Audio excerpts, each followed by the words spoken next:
samu takarawar mama.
Mai sauraro barkanka da jimirin kasancewa da mita 93.1 Arewa Radio a zangon FM tare da ni Binta Abdullahi Fulani a filinmu na shirin Taurarin Arewa.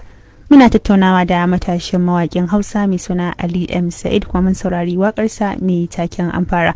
Amma wannan ba muryar ka muka ji wannan wakar ba ko? Murya ta ce wana. Muryar ka ce? Ya dauka tun da ka ce wasu sun siye wakar na dauka su ne suka. Ai su ba ni na rera su ai bidiyo suka yi mata ne kin gane me nake nufi. Na'am na gane amma to tun da mun ji muryar mace a da kai da wa kuka rera kenan. Firdausi Sheka ce wannan. Ita ma mawaƙiya ce. Mawaƙiya ce. Na'am. To masha Allah. To idan muka dawo ga batun baya ga waƙoƙin da kace ka rera idan muka dawo ga batun irin tallafin da kake tunanin ƙananan mawaƙa suke fuskanta domin ganin su ma an fara dama da su me kake ganin shine tallafin da suke bukata ta ya za a iya tallafawa ƙananan mawaƙa su ma su zama sun tsaya da kafafun su har sun fara tallafawa wasu da ke ƙasa da su? To na farko dai su manyan su ja su a jiki su nuna musu wasu abubuwa waɗanda su ba su sani ba, su wannan ɗinsu tunanin su bai kai gurin ba, tunda shi babba ne kuma idan mutum ya riga ka shigowa harka ko da shekara ɗaya ne dole za ka ga experience ɗinka da nashi ba ɗaya ba ne ba. Sannan da irin kamfaninnika haka akwai kamfaninnika da idan za su iya ɗaukan nauyin kamar ƙananan artist haka waɗanda su kansu idan suka yi hakan za su samu kuɗin shiga kin gane ta wasu ɓangarorika da dama kamar yadda na gaya miki kamar yadda a kudin ake yi. To ina ganin idan aka samu irin wannan insha Allah ƙananan mawaka za su samu su tsaya da kafansu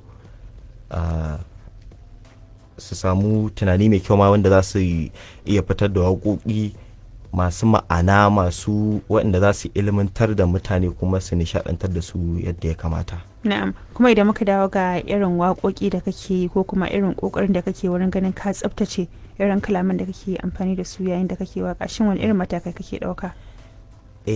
Gaskiya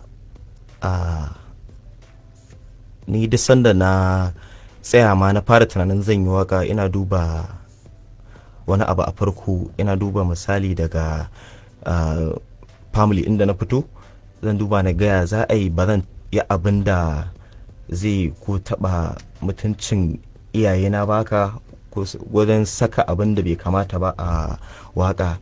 Ina kokari na ga nayi amfani da kalamai waɗanda duk wanda ya ji zai ce wannan an yi waka cikin ilimi da kuma tunani. Bana gaskiya ina dogon nazari sosai kafin na fitar da waka, sai na tabbatar waka in ta fita ko duk wanda ya saurare ta ba zai mun wani fassara akan wakan ba wanda bai kamata ba. Kuma a farkon wannan shirin ka ce tun kana karami kake kaɗan fara waka inda ka fara da kasidu, to shin a lokacin da kake tasowa waƙoƙin wa kake saurara har kai maka kai ma da zai yi kyau a ce kai ma ka zama waƙi? Gaskiya a lokacin da nake da wannan burin arena ba waƙoƙin da nake saurara sai waƙoƙin Sadi Sidi Sharifai. Ko da yaushe shi nake saurara tunda a lokacin ma don da zan ma ban manta ba, lokacin da zan fara zuwa studio ma ni sai da na tambaya na ce ni sai an kai ni studio Sadisi Sharifai a gurin shi zan fara yin waka. Na to yanzu idan an tambaye ka a mawaka da wa kake koyi, wa za ka ce? Gaskiya da zan iya cewa Sadisi Sharifai. Me yasa? Saboda waƙoƙin shi gaskiya waƙoƙi ne masu ma'ana waɗanda mutane da yawa sun ilmantu da waƙoƙin shi, ya nishaɗantar sosai musamman ɓangaren waƙoƙin soyayya. Kowa dai ya riga ya san shi ta wannan ɓangaren, ba dama ne. To a cikin mawaƙan Hausa da wa kake so kaga kun yi haɗin gwiwa kun yi waƙa? Maza da mata na san akwai mawaƙa. Da wa kake burin ka ga nan gaba kana so burinka a ce kun yi haɗin gwiwa kun rera waƙa tare a cikin mawaƙan Hausa? To ni gaskiya ma ni a dai irin da abin da yake raina ba na wani irin burin in ce kamar misali kamar celebrity wanda aka sani haka mai wani waka da shi. Ni na ma fi jin daɗi in ɗauko wanda kamar sa'ana met ɗina ko kuma ƙasa da ni ma mai waka da shi, tunda akwai waƙin da duk muka yi da irin wa'annan mawaƙan waɗanda ma wasu ƙasa na ne wasu kuma met ɗina ne, to na fi jin daɗi a wannan. Amma baka ganin idan ka fara haɗa gwiwa da waɗanda suke sama da kai hakan zai sa a al'umma su ƙara sanin ka? To amma dai komai dai na Allah ne, ko ba wai dan kai waka da wannan sananne ba shine zai sa ka zama wani ko makamancin haka, tunda shi wancan din shi wanda ya zama wannan ai lokacin shi ma ba haɗaye da wani ba, ya zo shi ma ya kai wannan matsayin da ya kai, shi ma tsayawa ya kawai kai in kai aiki mai kyau kai addu'a in Allah ya sa kana da nasibi a bangaren kawai zaka zama abin da zaka zama. Na to musamman ma a wannan zamanin da muke ciki na yanzu komai zaka gani a kafafen sada zumunta na zamani, to shin kai ta ya kake amfani da waɗannan kafafen wurin ganin ka tallata waƙoƙinka? Gaskiya dai yanzu dan iya cewa ta bangare ɗaya kawai nake tallata waƙoƙina shine YouTube kawai. Shi kaɗai ne gaskiya nake in na saki sabon waka ta nan kawai zan ɗora kawai, shi kaɗai ne, banda nan gaskiya bana amfani da wani irin ko wasu manhaja da ake yi yanzu. Me yasa zaka ga yanzu akwai manhajoji da dama musamman mai wanda mawaka suke amfani da shi, zaka ga wanda na waka ne yawanci. Me yasa kai baka tunanin ganin ka fara don dai duk ka tallata waƙoƙinka? Gaskiya a kowane tunanin a raina a wannan shekaran kenan, tunda shi kansa YouTube din ma ai a cikin wannan shekaran da ta gabata na bude su, da ba ma na amfani da shi. To akwai wani planning da ni insha Allah akwai waƙoƙin da zan saki a wannan 2021 din, to in Allah da duk wani manhaja da duk wani mawaki yake sakin waƙoƙi ne ma insha Allah zai kokari ne ma domin na gani ma na samu wannan damar. Na'am, za ka ga wasu mawaka da suke musamman ma waƙoƙin soyayya suna cewa ya fi daɗi idan kana so kai rubuta waƙar soyayya, ya fi kyau idan kai ma kana cikin soyayya. Shin kai ma ka al'amarin yake a wurinka idan kana so ka rubuta waƙar soyayya sai kana cikin soyayya? Gaskiya kusan haka ne, saboda ita waƙan soyayya in za ka rubuta ta, ni dai da a karan kaina dai gaskiya na fi jin daɗi haka lokacin da misali nake jin wani abu haka dai makamancin irin wannan lamarin soyayya din haka, na fi tsayawa na rubuta waka mai kyau, kuma a lokacin da nake rerawa ma ina sawa a raina kamar irin dai haka reality ne kawai nake nuna, kamar irin gaske ne kawai, kamar ko soyayyan da nake kawai ai a lokacin ma nake, kamar misali in wakan soyayya ne kamar ina sawa a raina kamar ita wadda nake soyayyan ai tana ma gabana, a gabanta nake yin waka, to kawai na fi jin daɗi a lokacin, sai ki ji na yi voicing mai kyau, na tsaya a nitsa na aiki, komai za ki ji da ya fi tafiya successful. To wace Halimatu Sadiya, tunda wakar da soyayya da ka fara yi da Halima ka fara, kaga sai ka faɗa mana wace Halima? Ai kawai a lokacin amma a lokacin akwai wata mai suna Halima da ke rayuwarka sanda ka rubuta wakar?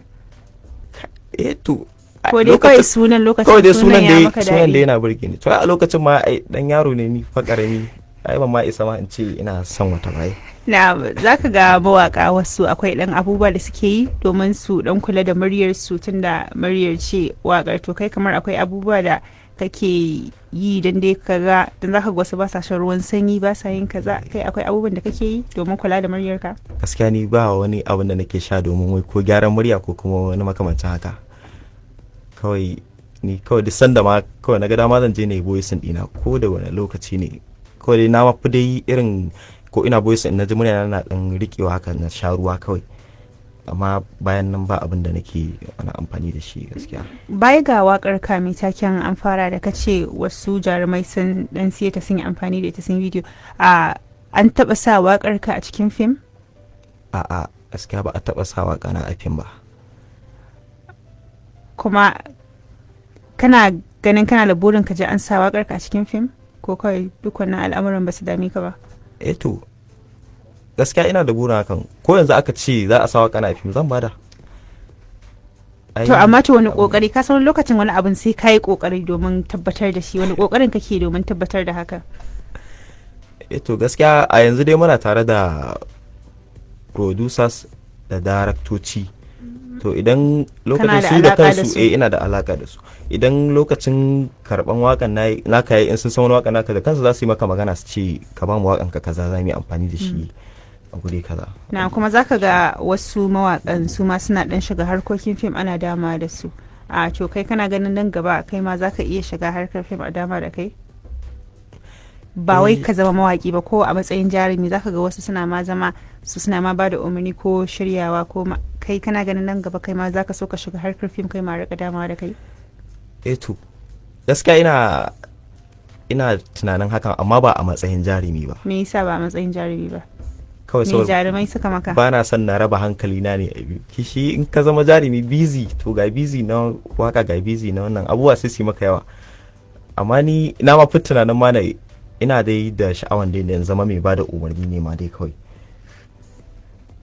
Mai sauraro kada ka sha'afa, kana tare da Arewa Radio a zangon FM a shirinmu na Taurarin Arewa. Muna tattaunawa da matashin mawaki mai suna Ali M Sa'id. Bara mu je ga taskar na'ura mu saurari waƙarsa mai taken Lambun So. Idan mun dawo wannan filin zai dora a dakace mu.